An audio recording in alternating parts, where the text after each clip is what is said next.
을의 입장에서 을의 목소리를 통해 함께 사는 세상을 생각하는 시간입니다. 지금은 을밀대 민생경제연구소 안진걸 소장님 이번 주도 나와 계십니다. 안녕하세요. 네, 안녕하십니까. 오늘은 방송국 입장에서 굉장히 예민한 민감한 문제를 들고 오셨습니다. 청주 지역방송 거기가 CJB죠? CJB? 맞습니다. 청주방송. 그쪽에서 프리랜서 PD로 14년간 일을 했는데 결국 임금 인상 쪽 요구했다가 잘렸고 그 와중에 소송이 있었고 패소했고 거기에 절망해서 극단적인 선택을 했고 여기까지가 이제 좀 많이 알려진 얘기입니다. 이 얘기를 좀 해보겠습니다. 방송국에서는 좀 다루기 어려울 수도 있잖아요. 방송국에 이제 그 계약직 직원들이나 비정규 직원들이 많기 때문에 그렇죠. 정도의 차이는 있지만 자유롭지 않거든요. 그래서 주요 방송에서 이슈를 다루지 않는다라는 지적도 추모 기자회견에서 나왔습니다. 있었어요. 근데 정말 이렇게 국민들께서 한편은 코로나로 걱정하고 한편은 기생충으로 환호하는 와중에도 지난주에도 말씀드린 것처럼 우체국에서 집변 한 분이 과로로 또 쓰러졌고 마사회에서 문중원 전 기수가 또 마사회 여러 가지 비리와 부조리를 고발하면서 숨졌고 그리고 청주방송에서 이분이 TV 여행 아름다운 충북이라는 프로그램을 하셨어요. 꽤 우리 지역에서는 알려진 프로그램이었고 제가 여기 사진 하나 갖고 왔는데요. 이제 우리 유튜브에는 안 보일 텐데 직접 시청자들께서 청주방송 앞까지 가가지고 TV 여행 아름다운 충북을 만들어주신 우리 이재학 PD님의 명복을 빈다. 반드시 시청자들이 1인 시위 같은 걸 하는 그렇습니다. 모습이군요. 추모 1인 시도 하고 국화꽃 들면서요. 그러니까 이분 유서에 이렇게 나와 있습니다. 억울해 미치겠다.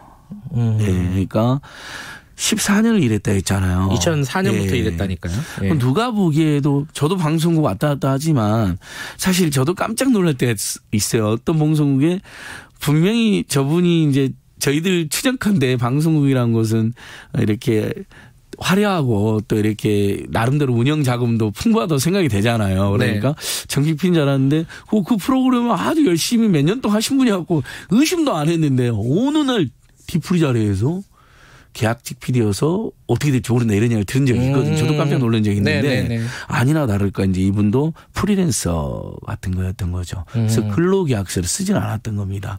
하지만 14년 일을 맞습니다. 그러니까 제작계약 같은 것만 한 거죠. 제작비를 받는 거. 급여를 받는 게 아니라요. 제작비를 받는 겁니다. 그래서 월급이 한 160만 원 수준이었다고 합니다. 최저임금보다 못합니다. 그러니까 그런 상태에서 너무 힘이 든다, 과로한다, 너무 힘이 든다, 너무 급여는 작다. 그럼 이제 요구하는 게 우리가 뭐겠습니까? 급여를 올려달라. 그 다음에 동료를 더 뽑을 수 있으면 뽑아달라. 뭐 이제 이런 이야기를 하잖아요. 혼자 너무 힘드니까. 근데 해고를 당한 거죠. 그래서 이제 부당해고에 대해서 항의하고 내가 이게 부당해고다.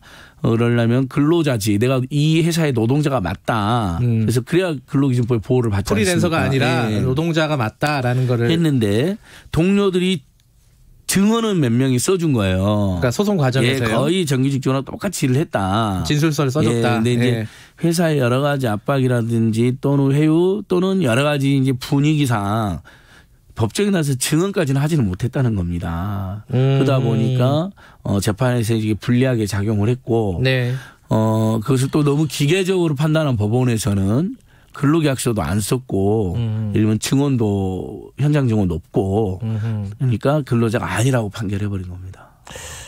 그러면 이제 우리 아시다시피 예를 들면 자영업자들하고 우리가 어떤 계약할 때 노동자는 해고가 까다롭게 되어 있지만 자영업자들 어떤 일 했을 때 그냥 이제 오늘까지만 일해 뭐 용역 그만두기 이거잖아요. 쉽게 말해서 이제 용역 일주일치만 용역 더 줄 테니까 다음부터는 그냥 그만 나와 이런 거잖아요. 이렇게 돼버린 거죠. 쉽게 표현하면. 그래서 가족들이라든지 이제 일부 동료들 입장에서는 정말 14년간 헌신적으로 뭐 일주일에 뭐 52시간씩 더 일했다니까요. 왜냐하면 이게 그 전에 비슷한 사건이 하나 있었는데요. 2012년도에도 고 이윤재 편집팀의 어떤 직원이 숨진 일이 청주방송에 있었는데. 같은 방송사에서요? 이분이 올려놓은 거 32시간 동안 연속 편집. 3일 촬영하고 나머지 3일 연속 편집이라고 올려놓은 거예요.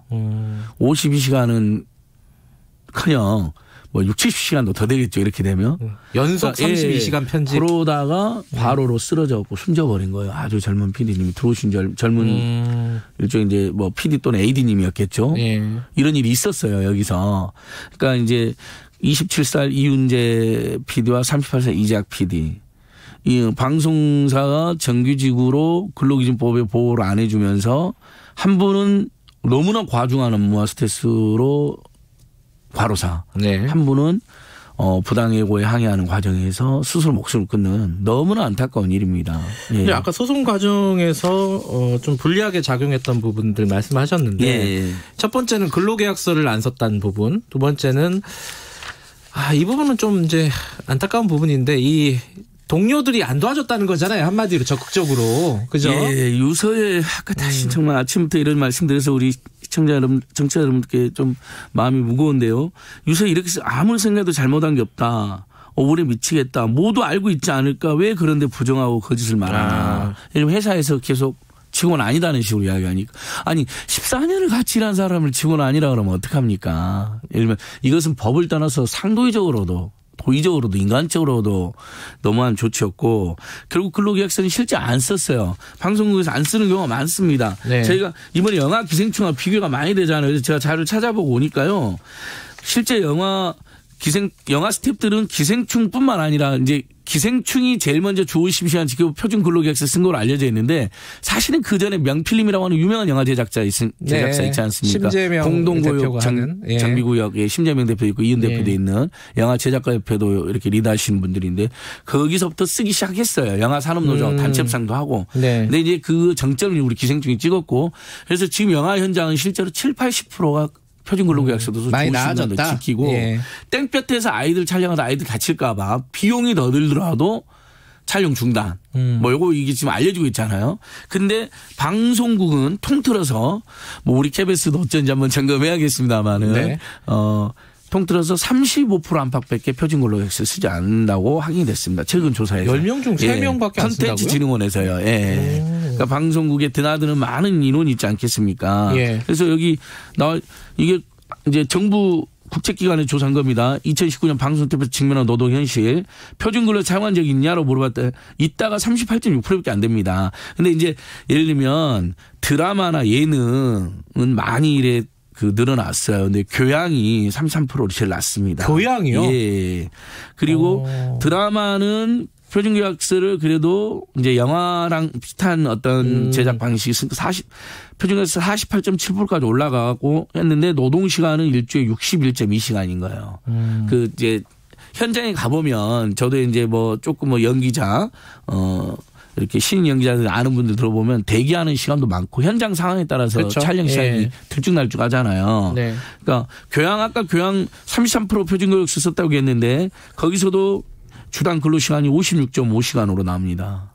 그러니까 주 52시간도 다 못 지키고 있을 뿐만 아니라 표준근로계약서 자체를 38.6%밖에 못 썼다. 이건 굉장히 부끄럽습니다. 그래서 방송국이 원래 이런 문제를 고발하는 곳이잖아요. 특히 교양 프로가 그런 거지. 시사교양 프로라는 게 이런 문제를 다루는 특히 이제 시사교양 프로로 이런 걸 많이 다루잖아요. 오히려 표준계약근로서를 그러니까 저도 이 조사 결과를 보기 전에 교양이 오히려 제일 잘 지키고 예능 막 이렇게 조금 예능은 물론 사회 비판이라보다는 조금 우리가 보고 웃고 즐기고 넘어가는 걸 많으니까 예능이 오히려 그러지 않을까 했는데 예능은 그래도 41.5%까지 쓰고 있더라고요. 그러니까 평균을 떨어뜨린 게 교양입니다. 이제 이건 다시 한번 말씀드리면 정부 공공기관에 조사한 건데 신뢰성이 있습니다. 콘텐츠진흥원이라고 있잖아요. 거기서 조사를 했습니다. 근데 이게 그러니까 노동자 입장에서요. 근로계약서 좀 써달라고 얘기하기가 참 힘들어요. 그게 처음에 껄끄럽잖아요. 저도 예전에 제가 이제 참여단 시민단체 다닐 때는 시민단체는 법 잘 지키니까 근로계약서부터 다 씁니다. 그다음에 취업규칙 딱 보여주고, 그다음에 취업규칙이 분리가 변경될 때는 뭐 노동조합이나 노동자 2분의 1이나 뭐 서명을 받았나 이런 것도 알려주고 참여연대 간사들이 50명이 되니까 50명 이상이면 직장협의회도 만들 수 있거든요. 이제 그것도 만들고 법으로 직장협의회를 만들면 회사하고 교섭도 해요. 이제 조그마한 시민단체도 이걸 다 해요. 근데 저도 참여연대 사무처장 그만두고 이제 방송국 여기저기 다녀봤잖아요. 몇 군데를 갔는데 뭐 근로계약서는 그냥 용역계약서도 안 쓴 데가 많아요. 그러니까 뭐 그냥 고정치료를 하고 있어요. 뭐 1년, 2년 막 이런. 근데 그렇죠. 관행상 그러는 것 같아요. 근데 저는 또 이해가 돼요. 왜냐하면 저는 또 어떤 특정한 직업에 제가 플러스 알파로 하는 일이기도 하고 또 한편은 저는 제가 강의도 하면서 네. 일종의 이제 방송국으로 먹고 살았던 개념보다는 국민들에게 교육비, 주거비, 의료비, 통신, 미자비, 교통비를 어떻게 하면 더 줄일 것이냐. 뭐 지난주에 말한 자동차세 통합해서 내면 2월, 3월 안에 내면 7.5% 할인된다. 1월 안에 내면 10% 할인된다. 뭐 이런 정보들 드리려고 제가 좋아서 다니니까. 근데 생업과 관련이 있는 분들은 네. 근로계약서도 여기 써야죠. 그리고 직원이 맞으면 근로계약서 써야 되는데 근데 근로계약서를 안 썼다 해서 근로자가 아닌 건 아닙니다. 예를 들면 그렇죠. 출퇴근이 상당히 정시적으로 하고 있다든지 지휘 명령을 받고 있다든지 네. 사실 우리가 자영업하는 이유 우리 청취자들도 다 친구들 중에 이런 이야기 하잖아요. 나 회사에서 너무 안 좋은 경우를 겪었다. 뭐 차라리 나 사업하련다. 자영업하련다. 그럼 내 마음대로 할 수 있지 않느냐. 이런 이야기 하는 이야기 많이 듣잖아요. 그럼 우리가 아는 뭐 전쟁터인지 모르겠지만 밖은 지옥이다. 함부로 그래 결정하지 마라 하는 영화 드라마 미생 유명한 뭐 대사도 있는데 그래도 그게 이제 일정한 출퇴근의 자유라든지 지종속을 안 받는다는 거잖아요.